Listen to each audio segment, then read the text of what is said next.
Nos hemos hecho un daño enorme a nosotros mismos.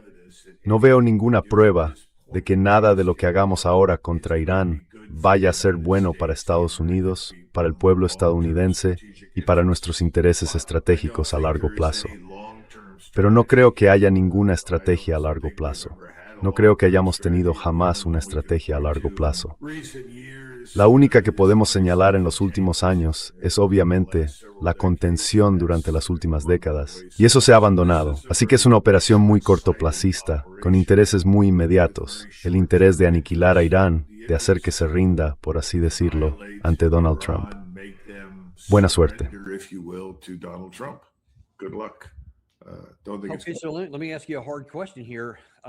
Déjeme plantearle una pregunta difícil. De nuevo, si Irán toma la iniciativa y pone en marcha una secuencia que provoca una respuesta cinética de Estados Unidos, y ellos lo interpretan como que se han quitado los guantes y atacan todos esos objetivos que usted ha mencionado, eso va a... No creo que pueda tener otro efecto que un impacto económico catastrófico. Una gran recesión, quizá incluso una depresión en Estados Unidos. Y eso nos va a causar muchísimos problemas en todo el mundo. ¿Cuál es la posibilidad, o quizá la implicación, que es una forma mejor de plantearlo, de que Irán calcule, oigan, podemos iniciar otra ronda que sin duda provocará una respuesta? Atacarán nuestra infraestructura petrolera, atacarán nuestro sector energético, y será muy, muy doloroso, y llevará mucho tiempo repararlo. Pero eso podría acabar provocando la derrota de Estados Unidos, y quizás se cumplan nuestros objetivos a largo plazo. ¿Es ese un cálculo que podrían elegir racionalmente?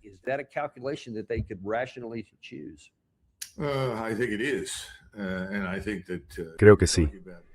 Y creo que estamos hablando de daños en la región del Golfo Pérsico y en sus infraestructuras cuya recuperación requeriría al menos 10 años. Así que estamos hablando de una depresión mundial, sin duda. Y creo que a estas alturas también vamos claramente en esa dirección. Una de las cosas que resulta interesante es observar a Scott Bessent. Es muy sensible al mercado de bonos. Ahora estamos muy por encima del 5% en los bonos a 30 años. Esta última subasta de bonos nos ha salido enormemente cara. Estamos en serios problemas financieros y Scott Bessent está usando todos los trucos e ilusiones imaginables que tiene en la chistera para de alguna manera aplazar el inevitable colapso financiero que creo que se avecina. Siempre me he fijado en esto porque tengo mucha confianza en lo que dicen Jeffrey Gundlach, Lou Gromen y otros. Y te ver en esta barrera del 5% de 10 años.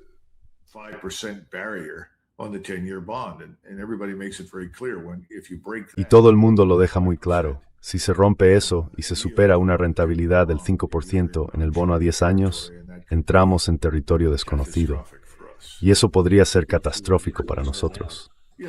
Si este es el final del sistema del petrodólar, que francamente creo que a estas alturas ya está muerto de todos modos. Era un sistema que simplemente reciclaba dólares del Golfo Pérsico de vuelta a Estados Unidos. Eso se ha acabado. No encuentras a nadie que quiera invertir en nuestra deuda.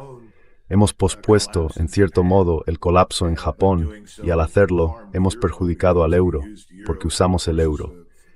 Claro, como me dijo un banquero el otro día en Europa, ¿a quién queremos engañar? El euro y el dólar son lo mismo. Todos son dólares. Y yo dije, vale. Creo que ahora mismo estamos en una situación financiera muy frágil. Así que déjame preguntarte algo. Supongo que no sé cuál se rompe primero. Dan, ¿se rompe primero aquí en casa, en el ámbito financiero, o explota en el Golfo y luego se rompe aquí financieramente? No lo sé.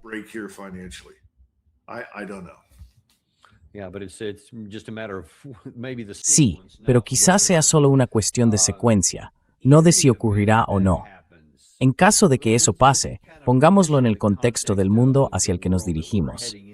Según todos los indicios, en noviembre habrá una debacle. Estamos ya a menos de 90 días de eso, y lo más probable es que el próximo Congreso, que tomará posesión el 3 de enero del año que viene, tenga una abrumadora mayoría demócrata. Incluso es posible que el Senado también se vuelva demócrata.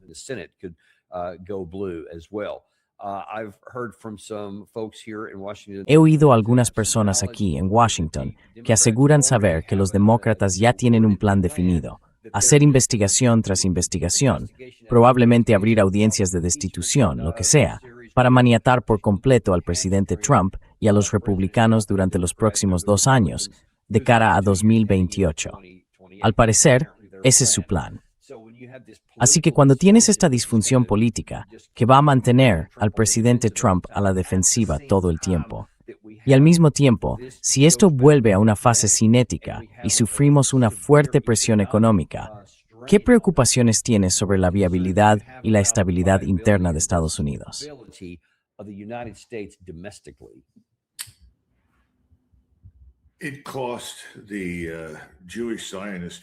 A la estructura de poder judía sionista en Estados Unidos le costó unos $37 millones expulsar a Thomas Massie del cargo.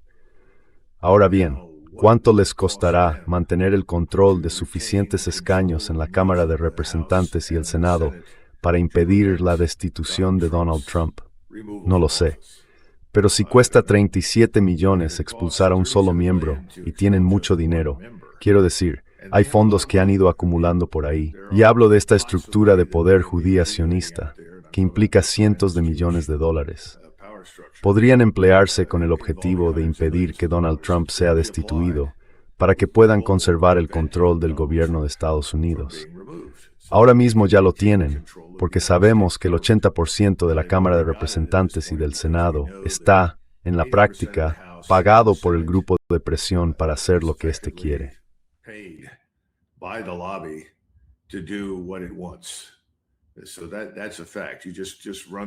Eso es un hecho. Basta con repasar las cifras, mirar las cantidades de dinero que entran ahí y es asombroso. A veces es mucho dinero y otras veces no tanto. Pero los congresistas son tan codiciosos y están tan desesperados por conseguir dinero para seguir en el cargo que harán casi cualquier cosa por conservarlo. Así que supongo que mi idea es que estas elecciones probablemente no le van a ir bien a Trump en particular. Pero la cuestión de fondo es, ¿qué pasa con este lobby? ¿Podrá mantener el control? Creo que tiene posibilidades de hacerlo. Yo todavía no lo descartaría.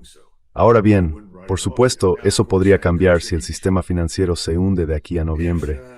Y no es algo imposible. Quiero decir, si escuchas a Ray Dalio y a otros, te dirán que podría pasar muy fácilmente. Así que no lo sé.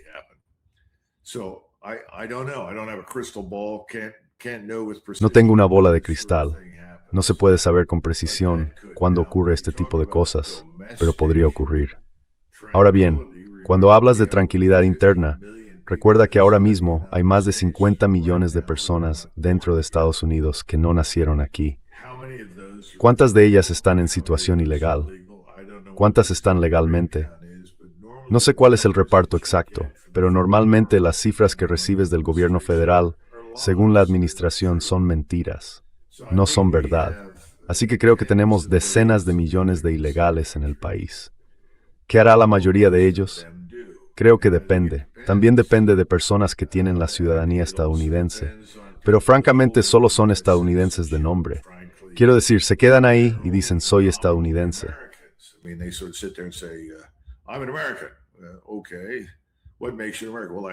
Vale, ¿qué te hace estadounidense? Bueno, tengo la ciudadanía por nacimiento. Elige la que quieras.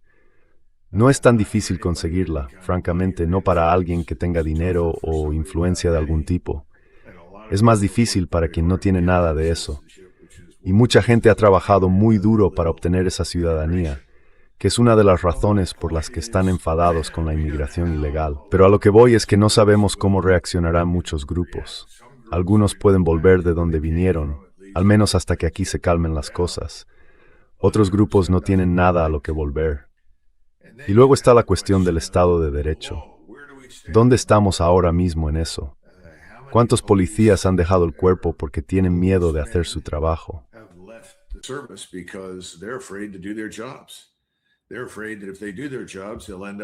Tienen miedo de que si hacen su trabajo, acaben ante un juez, y que ese juez los castigue y al final los crucifique y los meta en la cárcel cuando lo que hicieron fue cumplir con su trabajo.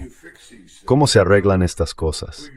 Recordemos que si volvemos a 2016, estas eran las cosas para las que fue elegido Donald Trump. No le salió muy bien, porque no sabía lo que hacía durante su primer mandato.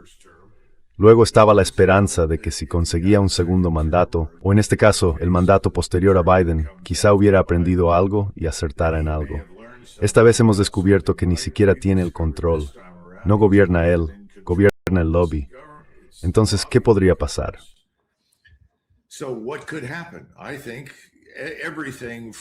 Creo que puede ocurrir de todo, desde una desintegración social total, una desintegración de la sociedad en el caos, hasta disturbios leves en todas las grandes ciudades del país. Porque es en las ciudades donde se concentran dos tipos de personas. Gente con ingresos muy altos, no son muchísimos, pero sí bastantes, y en el otro extremo, grandes cantidades de personas que no tienen nada. Y si no pueden conseguir lo que necesitan para sobrevivir y ya no tienen nada, tienden a actuar de forma temeraria. No puedo entrar en más detalles, pero creo que tenemos que aceptar que nada de esto son buenas noticias. Y te hace preguntarte hasta qué punto todo el mundo en Washington está completamente desconectado de la realidad. Cada vez que voy allí y hablo con la gente, pienso que viven en algún punto de los años 60 o de finales de los 80 y principios de los 90. No viven en la América de hoy.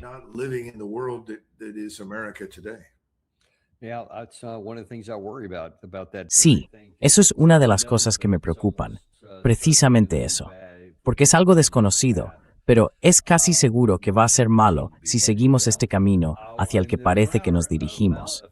Y en el tiempo que me queda contigo, quiero cambiar de tema y pasar a la guerra entre Rusia y Ucrania.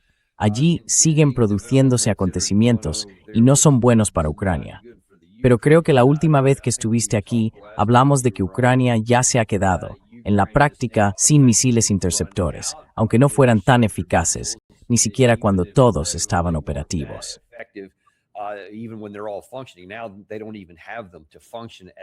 Ahora, ni siquiera los tienen para poder operar en absoluto, lo que significa que los cielos están completamente abiertos a cualquier cosa que Rusia quiera hacer. Pero como comentabas antes de que entráramos en antena, también hay otra novedad por parte de Rusia que podría afectar a lo que venga después. Me pregunto si podrías hablar un poco de este comentario sobre Gerasimov, su jefe del Estado Mayor. Está llegando al final de lo que creo que ya era un mandato prorrogado. Según la ley rusa, no va a poder. ¿Podrían sustituirlo por alguien con una mentalidad diferente?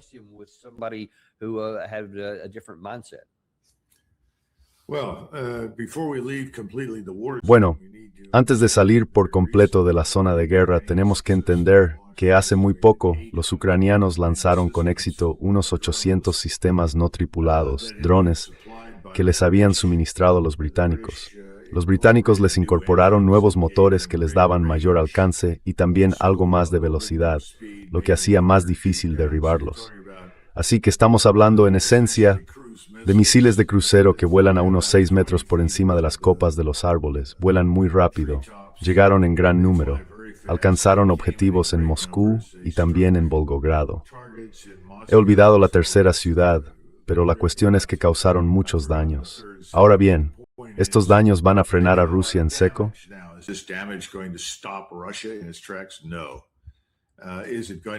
No, va a hacerles la vida más difícil a los rusos de a pie. En realidad no, pero fue un acontecimiento muy inquietante, porque estamos hablando de grandes cantidades de estas armas que penetran las defensas aéreas simplemente porque los radares no podían detectarlas. Y cuando las detectaban ya era demasiado tarde, ya habían pasado. Pero recuerden que estas cosas procedían en gran medida de Gran Bretaña. Y esto nos devuelve a la otra cuestión que comentamos hace unas semanas. ¿Cuánto tiempo más esperarán los rusos antes de actuar directamente contra los británicos y otros estados de la OTAN que están suministrando activamente este material a los ucranianos?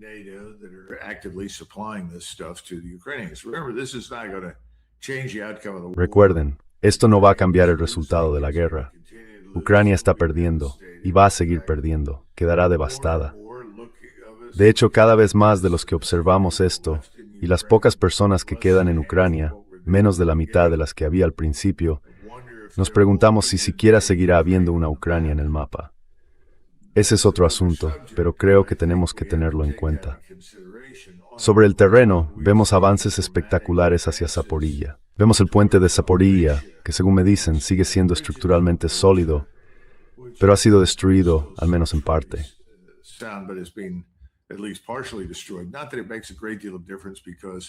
No es que eso marque una gran diferencia, porque si alguien puede tender puentes sobre el río Neva de forma rápida y eficaz, son los rusos, y creo que pueden hacerlo. Así que no creo que dependan tanto de ese puente.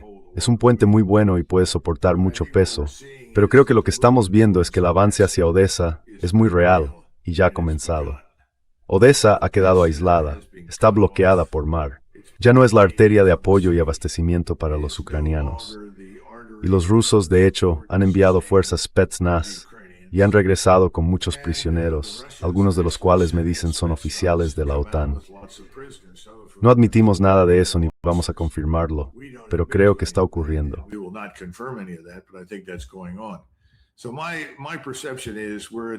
Así que mi percepción es que estamos al principio del fin para Odessa, y estamos viendo movimientos drásticos en el sur. Sé que los rusos están en las afueras de Kharkov. Cuando planean dar la orden de atacar, eso lo sabe cualquiera. Y además ahora tienen, según me han dicho, hasta 20.000 o más tropas norcoreanas en Bielorrusia, al norte de Kiev, junto con entre 90.000 y 100.000 tropas rusas y bielorrusas más. Podrían lanzarlas hacia el sur, en dirección a Kiev, con muy poca antelación. La razón por la que menciono todo esto es que hay una cosa muy clara. Los rusos disponen de todas las armas, todas las capacidades, y yo diría de todas las tropas que necesitan para poner fin a esta guerra.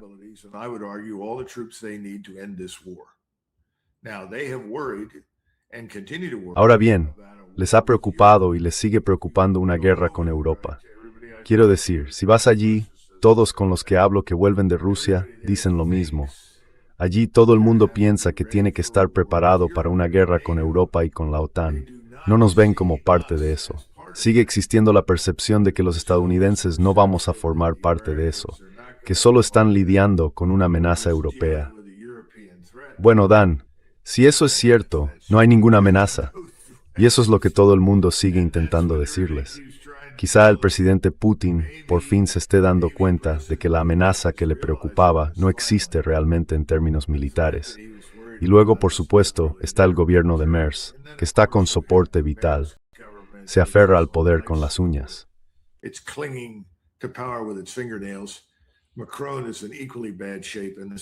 Macron está igual de mal, y la situación en Gran Bretaña es más que explosiva. Y si puedes conseguir que David Betts venga a hablar contigo sobre las condiciones dentro de Gran Bretaña, entre disturbios civiles y rebelión abierta, tráelo, por favor, porque su trabajo es, posiblemente, de lo mejor que he visto en ningún sitio sobre la cuestión general de qué hacen las sociedades. Y todo el mundo en esa parte del mundo está harto de que millones de hombres jóvenes del norte de África y Oriente Medio entren a raudales en el país, violen, saqueen y cometan delitos. Es inaceptable. Quieren que se vayan. Y creo que, si combinas eso con el daño económico, tienes una receta para la destrucción. Ahora, sobre tu último punto, a Gerasimov le concedieron una prórroga de 5 años hace 5 años.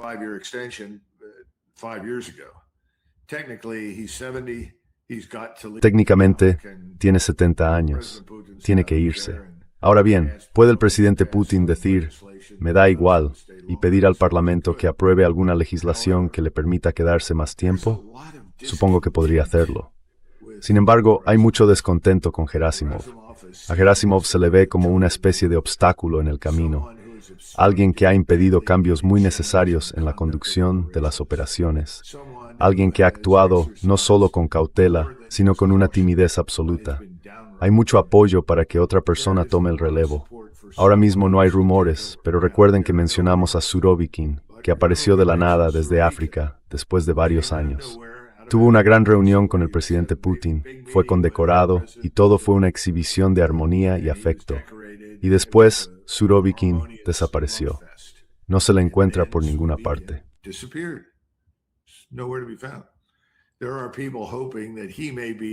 Hay quienes esperan que pueda ser el misterioso jefe de gabinete que aparezca de la nada. porque todo el mundo sabe que es mucho más agresivo y que está absolutamente decidido a poner fin a esta guerra lo antes posible. Gerasimov también ha encarcelado al menos a un general de división que tuvo la osadía de plantarle cara, contradecirle y criticar su manera de hacer las cosas. Y Gerasimov lo metió en prisión. Y para vergüenza de Putin, según mucha gente, Putin ha dejado que ese hombre se pudra allí. Eso podría cambiar, no lo sé. Rusia es un lugar donde, y creo que han tenido a Jim Yatras en su programa, él me dice todo el tiempo, Rusia es un lugar donde nunca ocurre lo que esperas y sí ocurre lo que jamás esperabas. Así que eso debería prepararnos a todos para que nuestras predicciones fallen.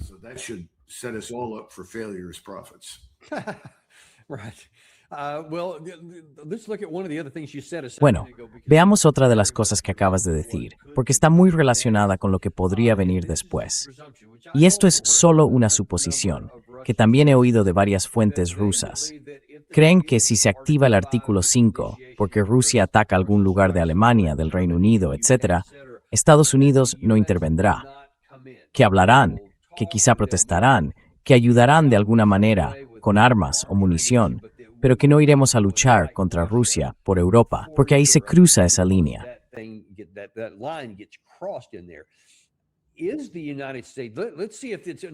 ¿Puede Estados Unidos, dejando de lado que no sea solo una decisión política, teniendo en cuenta dónde estamos ahora? Hablamos de los problemas que tenemos en toda nuestra armada, de los que usted habló en la primera parte del programa. Cuando hablamos de las reservas de munición y de las limitaciones de los misiles de largo alcance y de los misiles defensivos que ya tenemos, y no podemos solucionar eso con nuestra base industrial de defensa en los próximos 5 o 6 años. Probablemente ni siquiera en más tiempo. ¿Podemos entrar en un conflicto con Rusia? ¿Y si lo hiciéramos? ¿Qué les pasaría a las Fuerzas Armadas de Estados Unidos?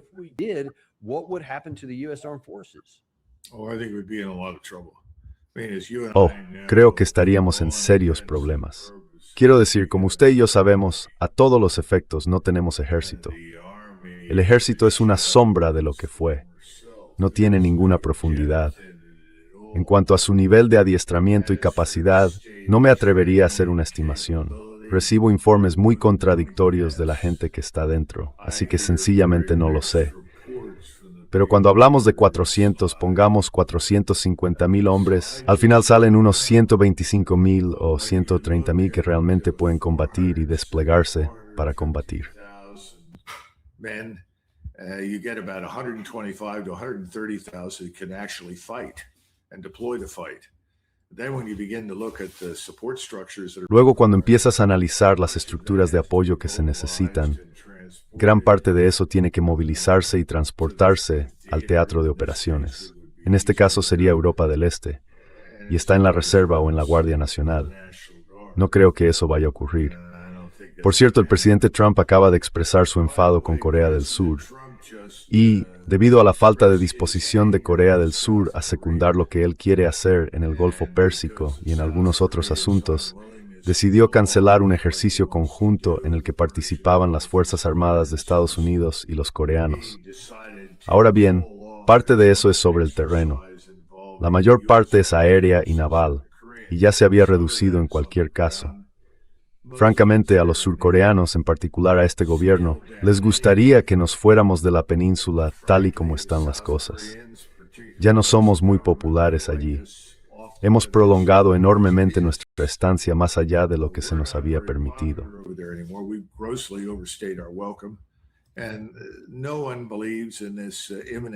Y nadie cree en esa amenaza inminente de Corea del Norte, porque los chinos no lo permitirán. No creo que los rusos dejaran que ocurriera porque los chinos no lo permitirán. Recuerden, cuando se trata de decisiones en Asia, Rusia siempre se plegará a Pekín.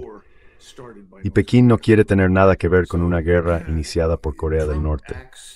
Así que Trump actúa habitualmente movido por la emoción y arremete de cualquier manera que puede. No me apoyas. No hiciste nada por mí cuando quise que hicieras algo. Así que, al diablo contigo. Sé que prestas tanta atención a los tratados, las alianzas y las obligaciones legales. Por último, sigo sosteniendo que Donald Trump se resistirá al empleo o uso de cualquier arma nuclear. Y lo baso en lo que vi de él en el pasado y en sus declaraciones de los últimos años.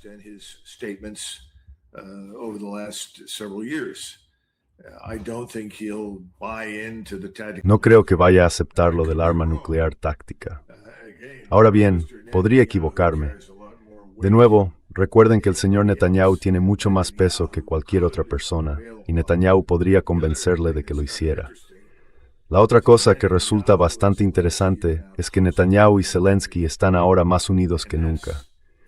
Y eso se debe en parte a Zelensky, que siempre ha apoyado a Netanyahu, pero también a su deseo de convertir esto en la guerra más grande que pueda, porque en su opinión, esa es su única posibilidad de éxito y supervivencia. Creo que eso es delirante, pero creo que lo tiene en mente. Sin embargo, tenemos que considerar cada vez más estas guerras como conflictos que se están fusionando, como hablamos antes. Así que, si lo miras desde ese punto de vista, Dan, no podemos luchar en dos a la vez. Apenas somos capaces de luchar en una.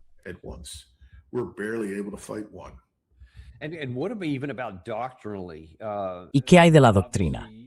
Quiero decir, obviamente desde 1997 usted venía defendiendo que tenemos que reorganizar y reformar incluso la forma en que combatimos y con qué combatimos y todo eso. Habría sido estupendo haberlo hecho ahora. Pero en este caso básicamente no hemos introducido apenas cambios desde su libro de 1997. Y estamos intentando combatir, no sé, la Segunda Guerra Mundial o la tormenta del desierto mejor que antes. Pero cambia muy poco, incluso con todo esto. Intentamos añadir unos cuantos drones más aquí y allá, quizá más misiles y otros tipos de armamento, etc. Pero no queremos cambiar nada.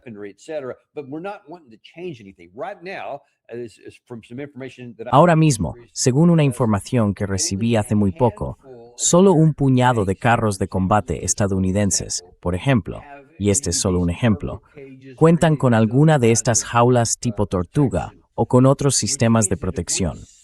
Eso significa que, si de repente tuviéramos que entrar en una situación de tipo artículo 5 e intentáramos combatir a Rusia en tierra, sencillamente nos aniquilarían sobre el terreno, porque ninguno de nuestros carros que no tuviera eso tendría siquiera una posibilidad de sobrevivir. Y eso es solo una cosa. No tenemos la capacidad de drones ofensivos, ni la capacidad de drones defensivos, ni la capacidad de transición rápida que tienen tanto los rusos como los ucranianos. Quiero decir, me parece que nos darían una paliza si siquiera lo intentáramos.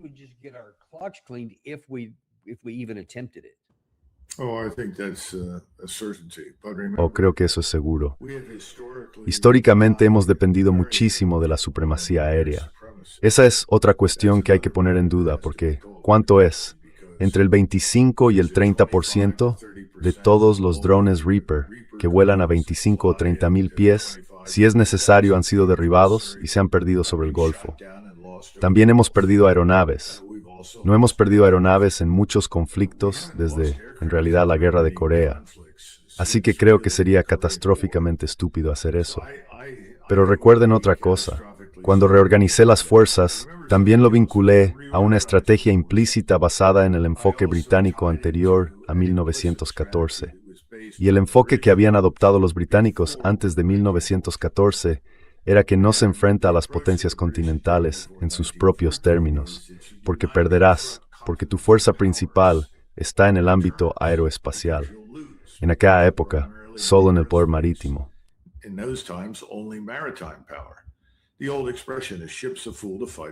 La vieja expresión dice, los barcos son unos necios y luchan contra fortalezas. Ya sabes, no podemos hacer eso. Los británicos no pudieron hacerlo.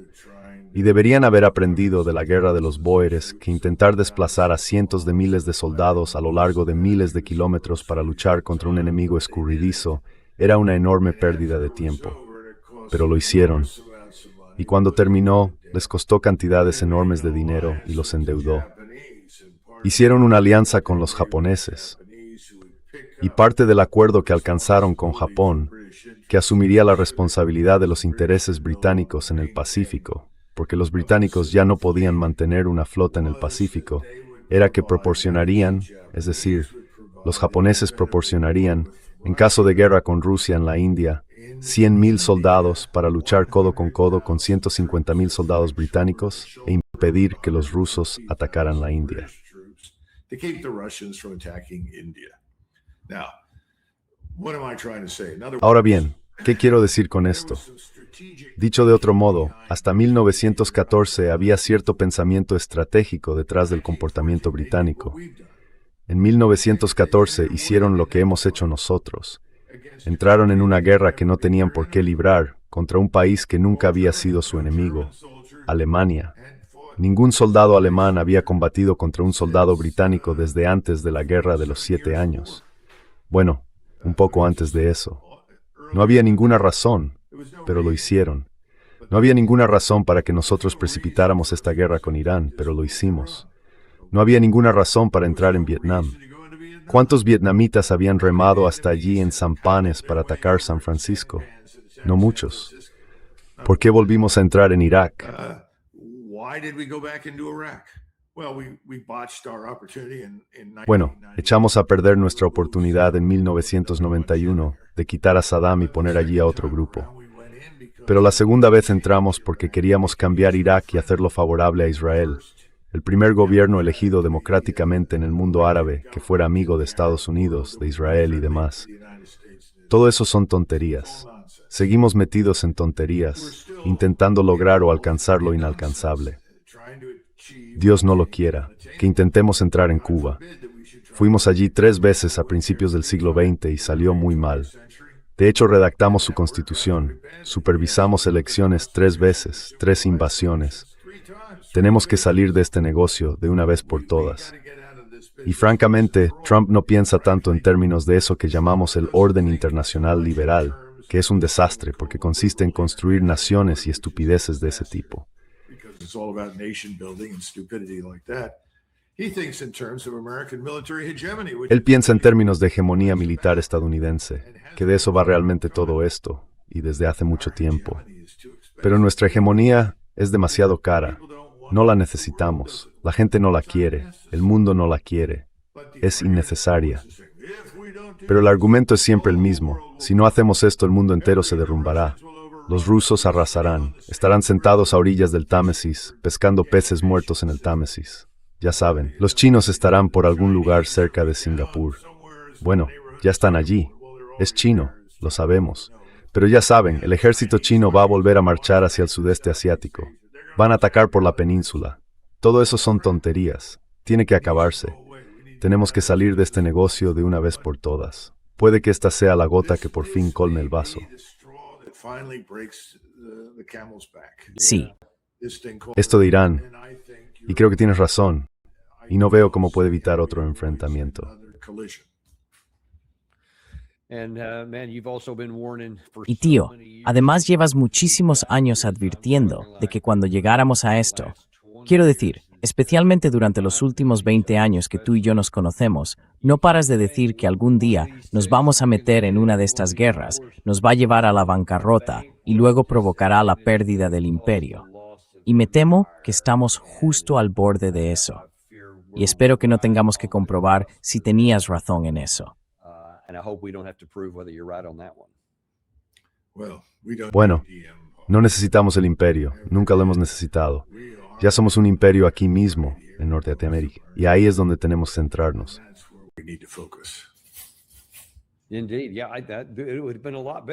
Desde luego.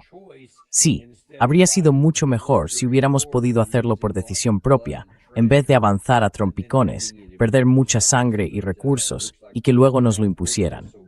Pero parece que ese es también el camino que vamos a elegir, cuando no deberíamos, como mencionabas hace un segundo. Como siempre, Doug, te agradecemos que hayas venido y compartido aquí estas opiniones. Recordad todos que podéis ir a Warrior Diplomacy. El coronel McGregor tiene un canal de YouTube. También tiene un Substack. Hay todo tipo de contenido estupendo allí. Muchas gracias, Dan. De acuerdo, te lo agradezco. Y Gary, tenemos un programa más hoy. Nos lo han confirmado. Sí, así es. El profesor Morandi ha aceptado intervenir hoy a las 2. Muy bien. Así que vamos a obtener la información de primera mano sobre qué demonios está pasando con Irán y qué podemos esperar a continuación. Acompañen al profesor Morandi a las 2 de la tarde. Nos vemos entonces en Daniel Davis Deep Dive. Ya saben que no tenemos patrocinadores porque odiamos machacarles con anuncios. A mí no me gustan, así que devuélvanos un poco de cariño. Suscríbanse, denle a me gusta y envíen esto a alguien que les importe. And send this to somebody you care about.